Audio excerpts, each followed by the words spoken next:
Айда, қалайсыз? Көңіл күйіңіз қалай? Күшті. Бізге үйренісіп қалған шығарсыз енді? Иә, күшті үйренісіп қалдым.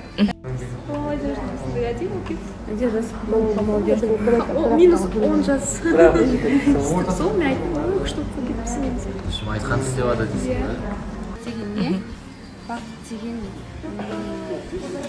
денің сау болып, жақсы көретін адам қасында болса, отбасың аман болса, сол бақыт. Деп есептейсіз? Ал байлық? И ол жерде типа ұзақ уақыт маған сезім білдірмесе қызығушылығым кетеді деген мәндегі бір видеоңыз бар екен. Кім сізге сезім білдірмей жүр? Долгое ожидание вызывает вкус безразличия деген Иә. Я просто адамдар жазады да ше, барам деп ше, неге. Мен ана Точно адамдар, иә ол? Иә. Сол келем деген адамдар безразличие қалды. Вообще типажыңыздағы адам бар ғой, сізге неге мойындамайсыз? Мен типажымда адамдар ма? Осы жерде бар ғой. Жоқ, осы жерде жоқ. Өтірікші. Точно айтамын. Өтірікші, Гүлнұр өтірікші. Точно ма? Ай, бля, Точно жүзді жоқ. 200-ді алдыңдар. Көз балдар. Көбісі. Үйленіп кететін жатсыңдар, иә? Өлеңге әне дайын дейсің. Иә, бүгін тағы да өлең айтып. Қойш? Иә, отырып.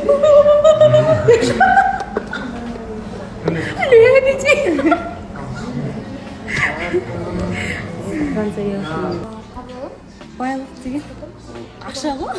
Ақша, иә? Ақшасы жоқ адам бақытты бола ала ма? Анасы бар адамдар бақытты, әке шешесі бар адамдар бақытты. Менің енді анам бар, әкесі барлар ең бақытты жандар деп ойлаймын негізінде. Ал достар, біз эфирге аз ғана уақыт қалды.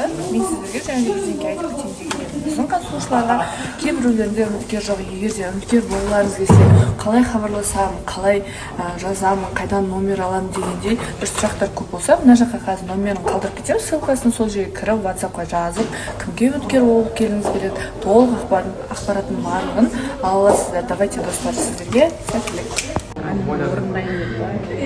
Разве сүйікті деп ойлаймын, күшті есіме. Медиана ғой тіпсін.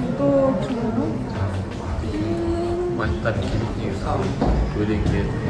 Мен жасым. Гүлнұр, қалайсыз? Күшті, өзің қалайсың? Күшті. Гүлнұр, сізге мынандай сұрағым